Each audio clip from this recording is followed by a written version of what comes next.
दक्षिण सोलापूर तालुक्यातील अरोंद या शांत गावात गुरुवारी रात्री घडलेली ही घटना ऐकून कोणाच्याही अंगावर काटा आला. एका पतीनं पत्नीच्या चरित्रावर संशय घेत तिची निर्घृण हत्या केली आणि त्यानंतर स्वतःचाही जीव संपवला. हे ऐकून संपूर्ण परिसरात शोककळा पसरली. अंबिका अशोक आंबेगार, वय फक्त 40 वर्ष, त्या बिचाऱ्या बाईचं नाव, आणि तिचा पती अशोक सदाशिव आंबेगार, वय 49 वर्ष. तो ट्रक चालवून आपल्या कुटुंबाची उपजीविका चालवत होता. अशोक याला आपल्या पत्नीच्या चरित्रावर नेहमीच संशय असायचा.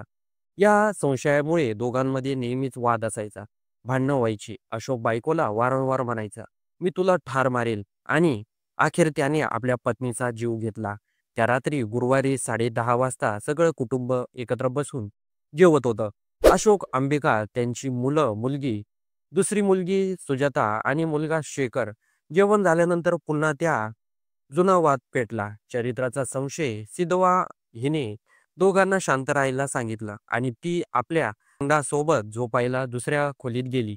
रात्री गेल्यानंतर सकाळी रोजच्याप्रमाणे आईला हाक मारायला सिद्धवा गेली, पण घर आतून बंद होतं. आई वडील आवाज देऊनही प्रतिसाद देत नव्हते. कुठेतरी गडबड होती असं तिला जाणवलं. सिद्धवाने घाबरत दरवाजाच्या बाजूला पत्रा वाकून आत डोकावलं आणि जे दृश्य दिसलं ते आयुष्यभर विसरणं शक्य नाही. घराच्या अँगलला अशोक दोरीनं गळफास घेतलेला आणि खाली फरशीवर आई अंबिका रक्ताच्या थारोळ्यात पडलेली, डोक्यावर रॉड आणि गळ्यावर खुरपं पडलेलं. आरडाओरड सुरू झाली. गावकरी धावत आले, दरवाजाची कडी तोडून आत गेले. तोपर्यंत सर्व काही संपलं होतं. अशोकने आधी अंबिकाच्या डोक्यावर रॉडने वार केला आणि मग खुरप्याने त्याच्या गळ्यावर सपासप वार करत तिचा जीव घेतला. मग त्याने स्वतःच दोरीचा फास घेऊन आत्महत्या केली. संपूर्ण कुटुंब उद्ध्वस्त झालं. एका क्षणाचा राग, निराधार संशय आणि 2 जीव गेले. एका क्षणात संशयाच्या रागामुळं या दोघांचंही आयुष्य उद्ध्वस्त झालं होतं. कारण अशोक कायम तिच्यावर संशय घ्यायचा. त्यानंतर मुद्रम पोलिसांनी घटनेची माहिती गावच्या पोलीस पाटलांनी दिली.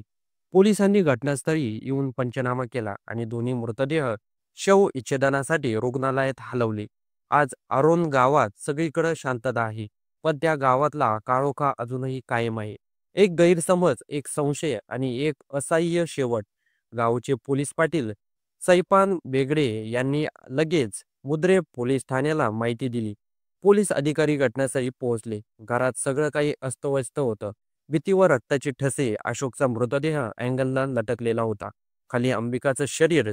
सगळ्यांनी एकच प्रश्न विचारला, अशोकला एवढं काय झालं होतं की त्याने एवढं टोकाचं पाऊल उचललं? पोलिसांनी पंचनामा, रॉडचा आणि खुरपाचा पंचनामा केला, त्याचबरोबर मृतदेहाचा पंचनामा केला आणि त्यानंतर ते सर्व काही ताब्यामध्ये घेतलं.